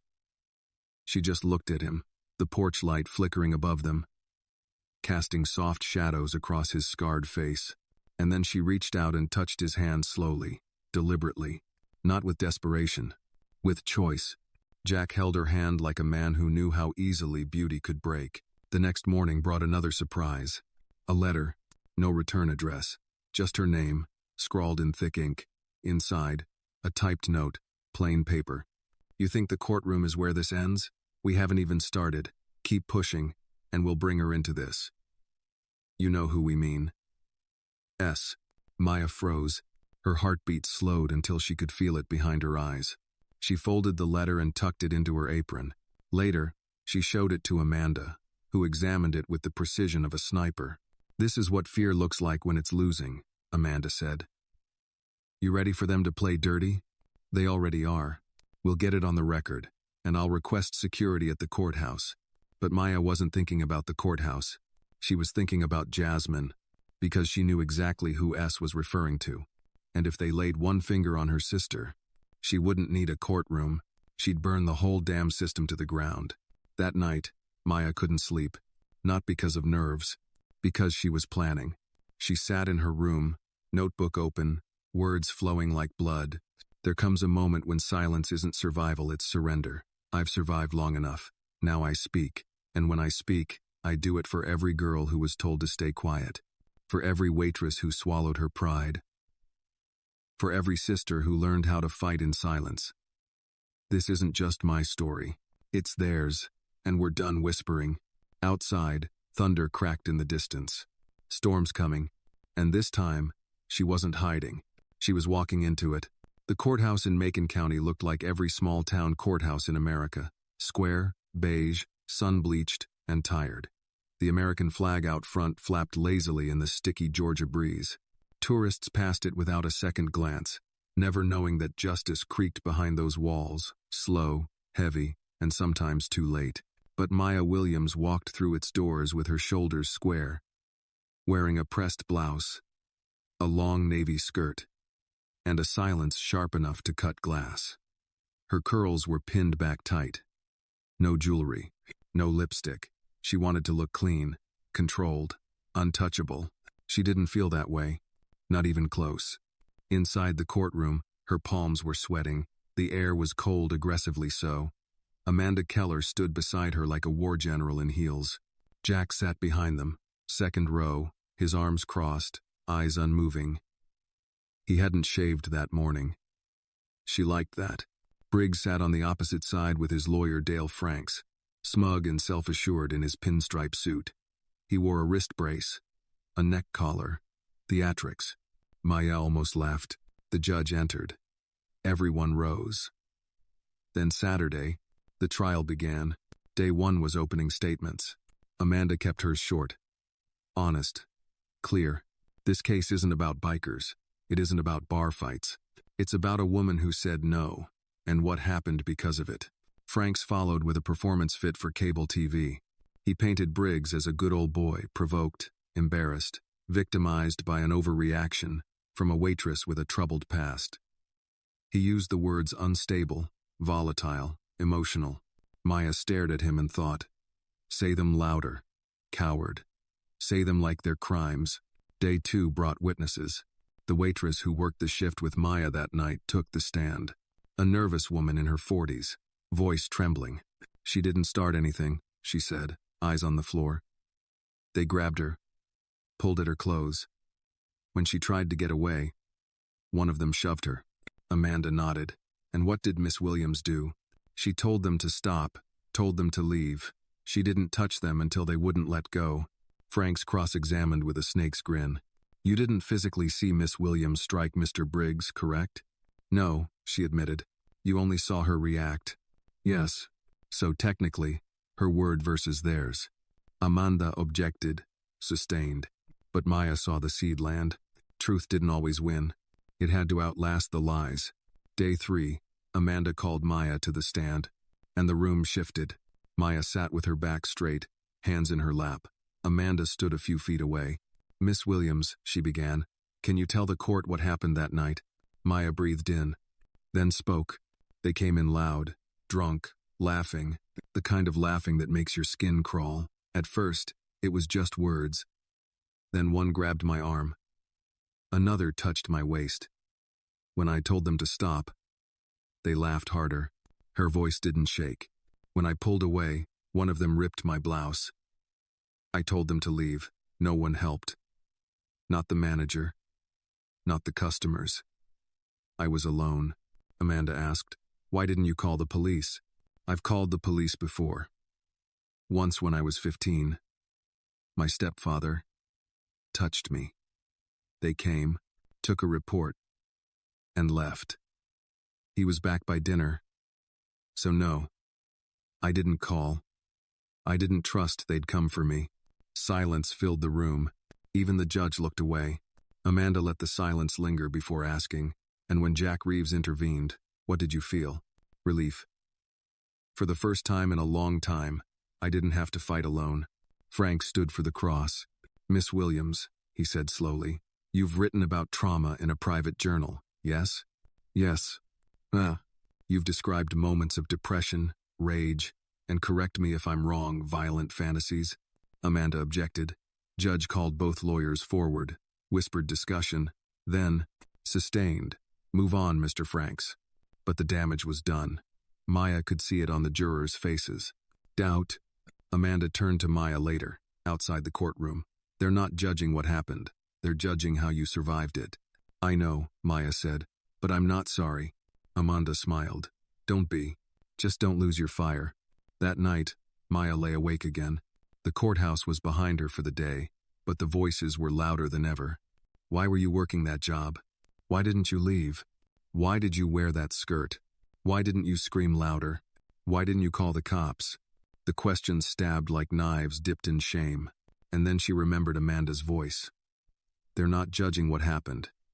They're judging how you survived it. Man. So Maya sat up, turned on the lamp, opened her notebook, and wrote, They ask why I didn't scream.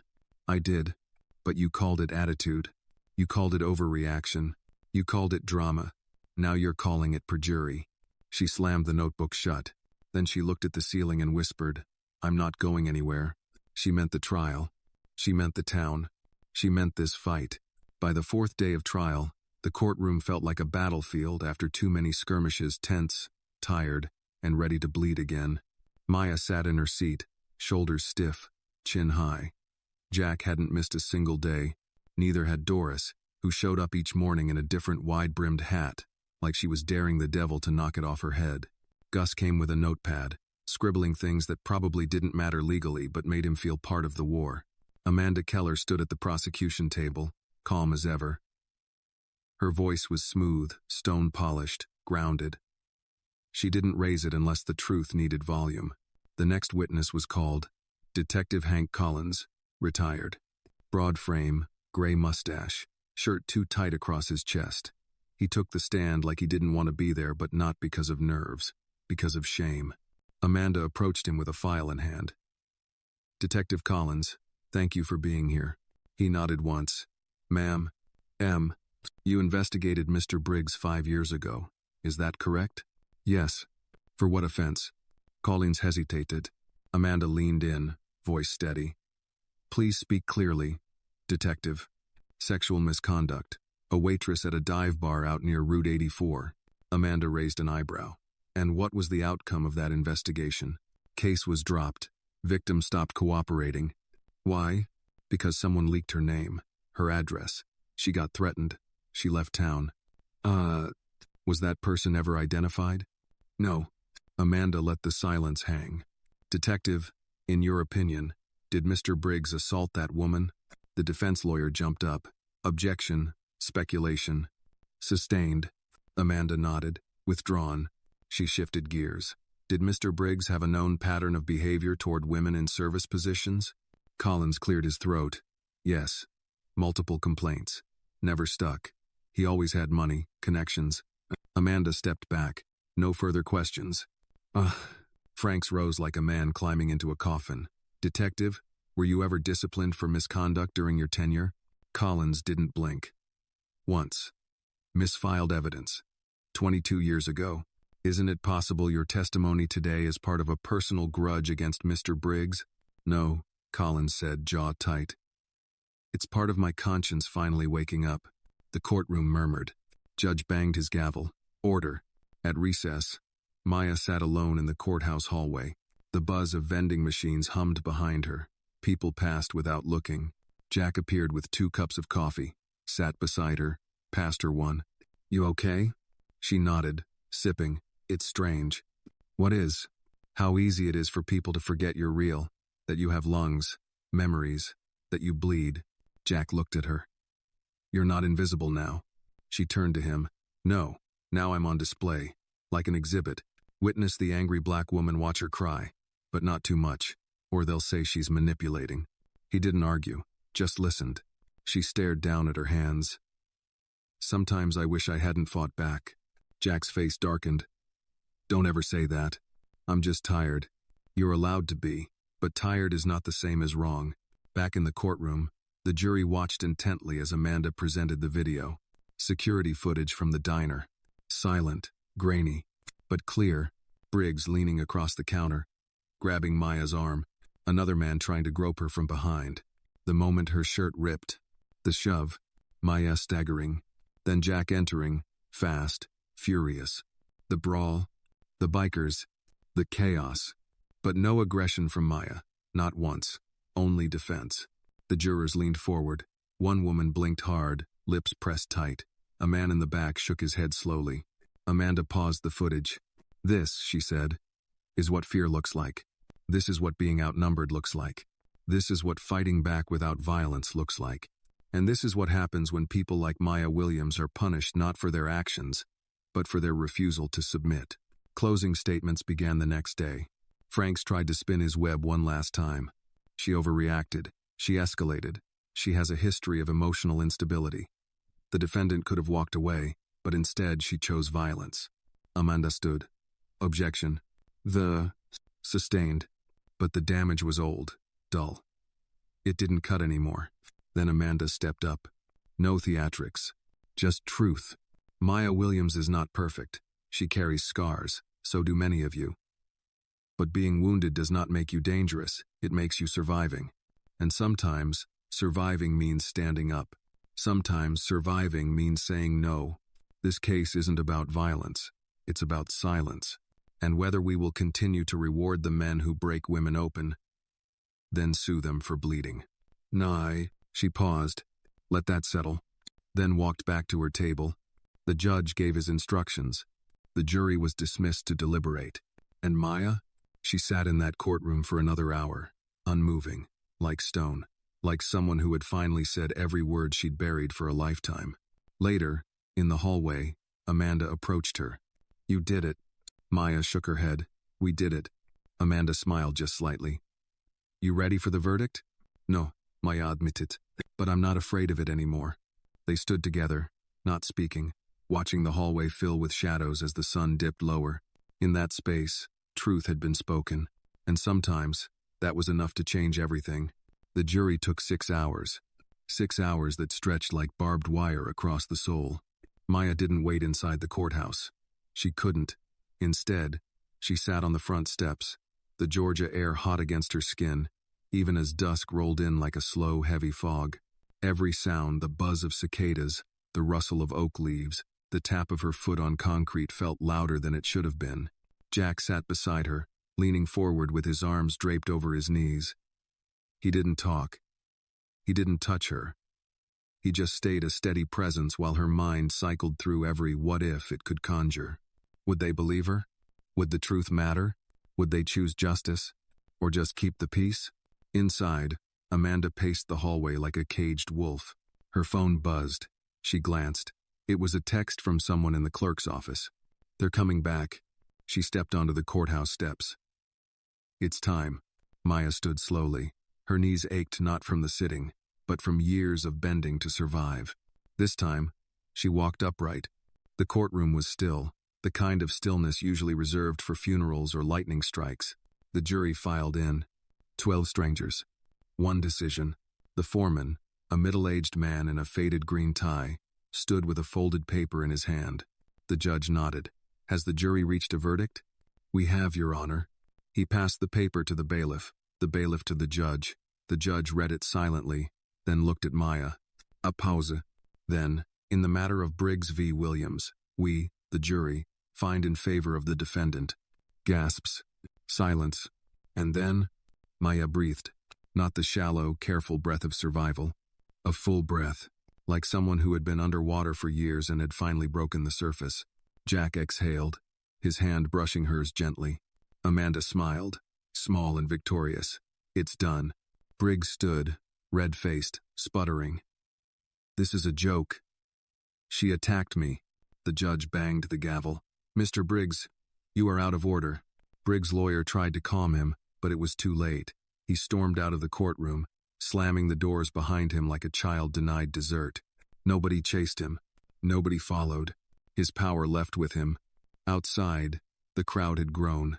Reporters, community members, a few of the Iron Saints, parked nearby like silent sentinels. The moment Maya stepped out, someone started clapping. Then another, and another, until the applause rippled across the front steps, not like a cheer, but like recognition. Not for a hero, but for a survivor who refused to disappear. Amanda touched Maya's arm gently. You'll have interviews, requests. People will want a piece of your story. Maya looked at the cameras. They've already taken enough. Amanda nodded. Then take your time. You owe nothing. That night, back at home, Maya sat on the porch with Jasmine curled beside her like she used to as a little girl. I watched online, Jasmine said quietly. The live stream. Every second. Maya looked down. I was scared. You didn't look it. I didn't feel brave. That's what made you brave, Jasmine whispered. Maya smiled softly, resting her head atop Jasmine's. The stars above them blinked faintly, like tiny affirmations in the dark. Inside, Jack was cooking something. Pasta. Probably. Doris had sent over sweet tea and cornbread. Gus dropped off a card with no words, just a drawing of a tree cracked in half and still growing. The community didn't just see her. They stood with her. Later that night, Maya opened her notebook, the same one where she wrote her fears, her fury, her truth, and she penned one final entry. I was not made to be quiet. I was not built to disappear. They called me angry. I was. They called me damaged. I was. But broken things make the loudest noise when they rise. And I've risen. She closed the book, lit a single candle, and sat in the stillness of a world that had finally heard her. A month passed. The headlines faded. The courtroom emptied. And life, somehow, kept going. But Maya Williams was no longer the same woman who once served coffee with downcast eyes and silence tucked between her ribs. She walked taller now. Not loud. Not defiant. Just present. Solid. Rooted. Some wounds still ached. Some nights were still sleepless. But even then, she no longer feared the dark. Because now she knew if no one else came, she still would. She had survived something that had tried to erase her. And she won. The diner reopened fully after the trial. Business was better than ever. People came in not just for pancakes or coffee, but for Maya. Some just nodded in quiet respect. Others whispered, "Thank you," like a prayer. One afternoon, a woman approached Maya at the counter. Mid-60s, soft eyes, nervous hands. I just wanted to say," she began. "I had something happen to me like that. Years ago. I never told anyone. But when I saw you on the stand, I cried. Because you said the words I couldn't." Maya reached out and gently took her hand. "You still can." The woman nodded, eyes wet. "Thank you for reminding me I wasn't crazy, or alone." "No one is," Maya said. "That's what they want us to think. But we're not." Amanda Keller came back once, just once. She didn't do victory laps. But she came for coffee and a quiet seat in the corner, wearing sunglasses like she was hiding from attention. Maya brought her a slice of peach pie. On the napkin, Amanda had scribbled a note. "Call me if the system ever forgets again. I'll remind it." They didn't hug. They didn't need to. Warriors don't always salute. Sometimes they just nod. Jack never asked her to ride. But one morning, Maya stood beside his bike in the driveway and said, "Teach me." He looked at her, surprised. "You sure?" She climbed on behind him. "I'm not scared of going fast anymore." And they rode. Down winding roads, past cotton fields and rusted mailboxes, through small towns with big hearts and bigger ghosts. And for the first time in years, Maya laughed without holding back. She didn't need to run anymore. But the wind still felt good. Jasmine graduated that June. Maya cheered so loud they nearly kicked her out of the ceremony. She didn't care. She was there. Not in court. Not in pain. Not in survival mode. Just there. Afterward, Jasmine hugged her and whispered, "You gave me a future." Maya squeezed her tight. "Then promise me one thing." "Anything." "Use it." Loudly. The scars didn't vanish. That's not what healing looks like. Healing is the coexistence of scars and laughter. It's remembering without reliving. It's waking up one morning and realizing, you're still here. And you're not afraid of the mirror anymore. Maya started writing again, not just in her notebook, but for real, an online column, a podcast interview, eventually, a talk at a women's shelter. She spoke her truth not to shame those who'd hurt her, but to lift those still hiding in the dark. Because justice is not just a verdict, it's the echo that follows. One quiet Sunday morning, she stood in front of the diner before opening. The light was soft, the town still sleepy. Jack walked up beside her, coffee in hand. Place looks good. It does. He looked at her. So do you. She smiled. Thanks. He sipped his coffee. What now? Maya breathed in, deep and calm. Now we live. And as the sun rose over Georgia skies, Maya Williams didn't feel like a victim. She didn't even feel like a fighter. She felt like a woman who had come through the fire and still smelled like freedom. This story is not just about one woman's fight, it's about the quiet war so many endure behind closed doors, beneath polite silence. Maya Williams taught us that surviving injustice is only the beginning. Speaking up, reclaiming dignity, and choosing not to shrink, that is where true courage lives. Her story reminds us that justice isn't just found in courtrooms, it's in every moment a person chooses to stand instead of stay silent. And for anyone who's ever been doubted, dismissed, or told to sit down, Maya's journey is proof that your voice matters. And when you use it, you don't just speak for yourself, you speak for the thousands who haven't yet found theirs.